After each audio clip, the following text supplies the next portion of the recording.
Halo semuanya, kembali lagi bersama saya Madianto. Kali ini kita akan membahas tentang kebiasaan hidup minimalis demi berhemat. Ada dua cara untuk menjadi sejahtera. Yang pertama, dengan menjadi sangat kaya. Yang kedua, dengan memiliki sedikit keinginan dan hidup secara sederhana. Pada awal 2020 adalah periode yang membuat banyak orang mengalami kemunduran finansial. Keadaan tersebut tampaknya belum banyak berubah di awal tahun ini, ataupun di pertengahan tahun ini. Tapi hal tersebut tidak bisa dibiarkan berlarut-larut mempengaruhi keuangan kita. Karena itu, mari mulai mempelajari kunci untuk memperkaya diri secara finansial dengan mengingat ucapan yang saya ucapkan tadi, memilih menambah pemasukan atau menginginkan sesuatu yang lebih sedikit. Cara yang bisa kita lakukan adalah dengan menerapkan kebiasaan hidup sederhana ataupun kebiasaan hidup minimalis. Berikut adalah beberapa hal yang bisa diterapkan demi berhemat dan selangkah lebih kaya secara finansial. Yang pertama, mempelajari tentang gaya hidup minimalis. Kebiasaan minimalis ini termasuk dalam penerapan cara berpakaian yang sederhana dan rapi, seperti yang sudah dijelaskan di video-video sebelumnya.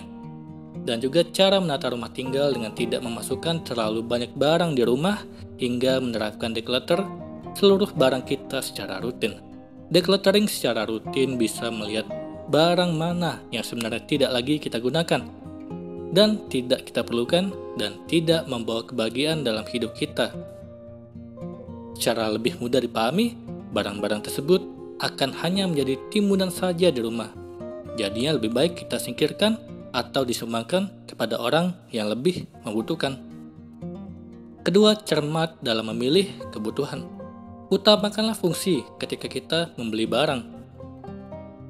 Cobalah tanya, apakah benar-benar kita butuhkan atau karena hal itu barang yang lucu saja atau karena lapar mata atau sebagainya.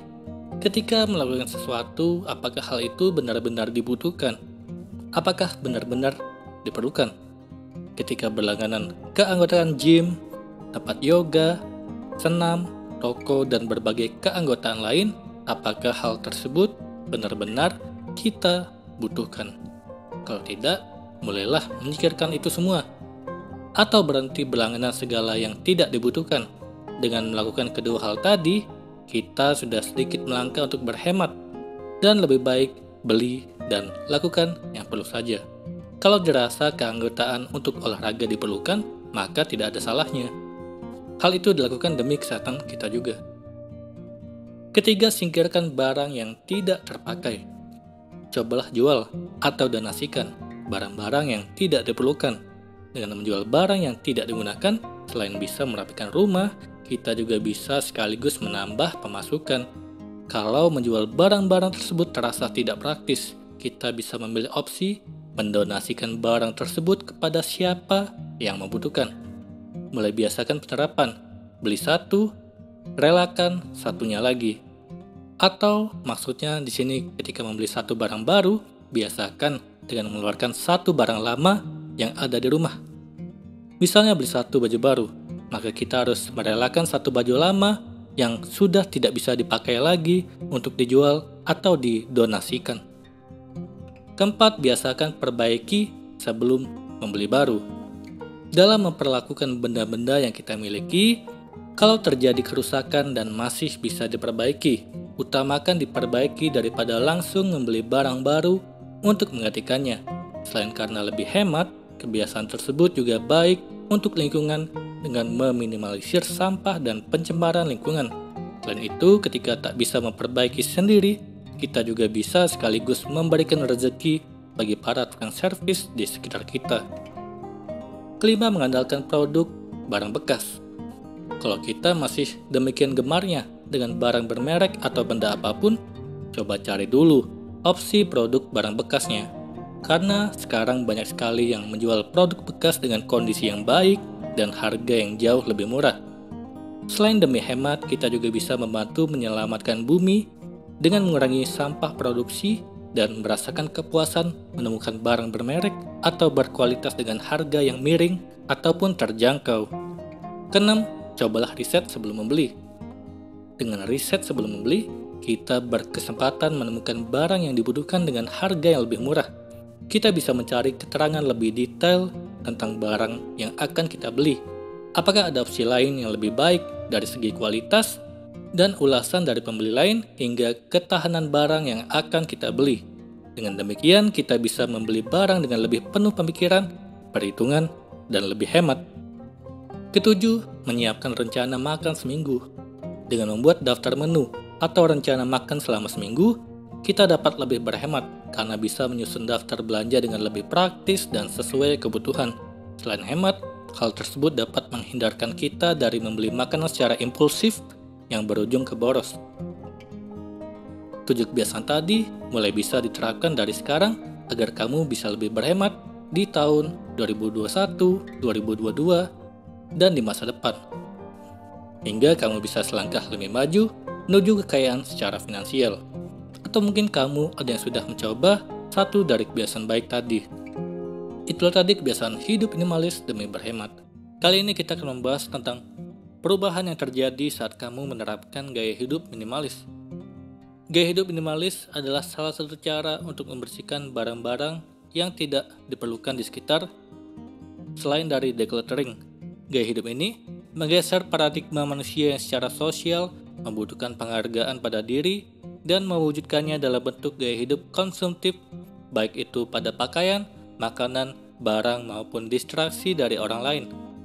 Salah satu cara yang paling melekat pada gaya hidup minimalis adalah mereka berani membuang apa saja yang tidak dibutuhkan dan hanya fokus pada apa yang diperlukan. Perlu niat dan keseriusan saat menerapkan gaya hidup ini. Namun ketika sudah diterapkan, orang akan mendapatkan manfaat yang besar seperti berikut ini. Yang pertama, memiliki hunian yang lebih luas dan bersih. Untuk mereka yang memilih gaya hidup minimalis dan menekuninya sehingga jadi kebiasaan hidup, tempat yang dihuni secara otomatis akan jadi lebih bersih, lebih lega, dan lebih luas. Setiap ruangan pada rumah, terlebih kamar, akan tampak lebih lega dari biasanya. Jika barang yang sudah digunakan dibuang atau dijual, maka itu akan memangkas waktu dan tenaga yang dibutuhkan untuk membersihkannya secara rutin. Kedua, menjadi pribadi yang lebih bebas. Dengan membiasakan gaya hidup minimalis, orang akan mengurangi kerancuan pikiran jiwanya, sehingga jiwanya pun semakin bebas, dan lebih fokus membuat hal-hal yang membuat senang. Untuk menerapkan gaya hidup ini, mereka perlu mengeliminasi beberapa hal yang tidak signifikan untuk kelangsungan hidup, termasuk orang-orang yang memberi pengaruh negatif. Mengerti apa saja yang penting dan diinginkan sepanjang hidup akan mempermudah seseorang untuk lebih memahami satu hal. Mereka penganut gaya hidup minimalis akan lebih terhindar dari stres karena memilih membebaskan diri dari materi atau hal-hal yang tidak bertahan lama. Ketiga, bisa fokus pada diri dan hobi.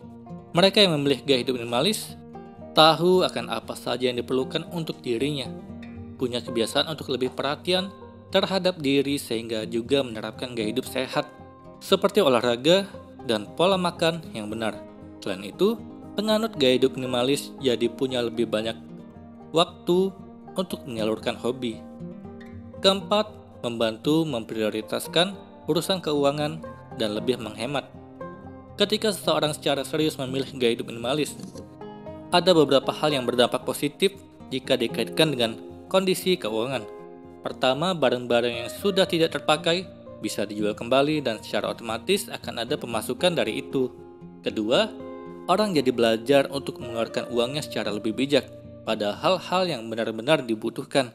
Jadi ini akan membantu untuk menyisihkan dana sebagai tabungan, sehingga tujuan yang lebih penting dalam hidup juga semakin cepat terrealisasikan. Kelima, memberi ruang untuk lebih produktif karena punya lebih banyak waktu longgar. Memilih gaya hidup minimalis berarti juga mengurangi tingkat konsumerisme yang sebelumnya biasa dilakukan. Waktu yang diperlukan untuk sekedar memilih dan membeli barang sudah diganti dengan melakukan kegiatan yang lebih bermanfaat sekaligus juga produktif. Gaya hidup minimalis membuat seseorang lebih menghargai waktu, tenaga, dan materi untuk hal-hal yang lebih menguntungkan, seperti misalnya mendapat lebih banyak waktu untuk bekerja. Keenam, tubuh menjadi semakin sehat, baik pikiran maupun secara fisik. Saat tertuju pada segala sesuatu yang berbentuk material, orang dapat menciptakan stresnya sendiri karena akan dipenuhi dengan ketakutan akan kehilangan. Punya gaya hidup yang serba minimalis tentu akan membersihkan pikiran dari ketergantungan pada barang-barang. Simpelnya, semakin sedikit apa yang dimiliki, semakin damai pikiran. Begitupun ketika hal itu menyangkut apa yang dikonsumsi. Memilih makanan yang benar-benar dibutuhkan akan membuat metabolisme tubuh menjadi kuat. Sehingga secara fisik itu juga akan berpengaruh pada kesehatan raga. Kedua hal ini akan membuat seseorang lebih berkonsentrasi untuk fokus pada prioritas dan menikmati apa yang dilakukan dengan lebih bahagia. Kalau kamu bisa serius memilih gaya hidup minimalis dan telah menjadi kebiasaan, ini akan membantumu melihat dengan jelas apa yang sebenarnya dibutuhkan dalam hidup. Semoga ini bermanfaat. Sekian dan terima kasih.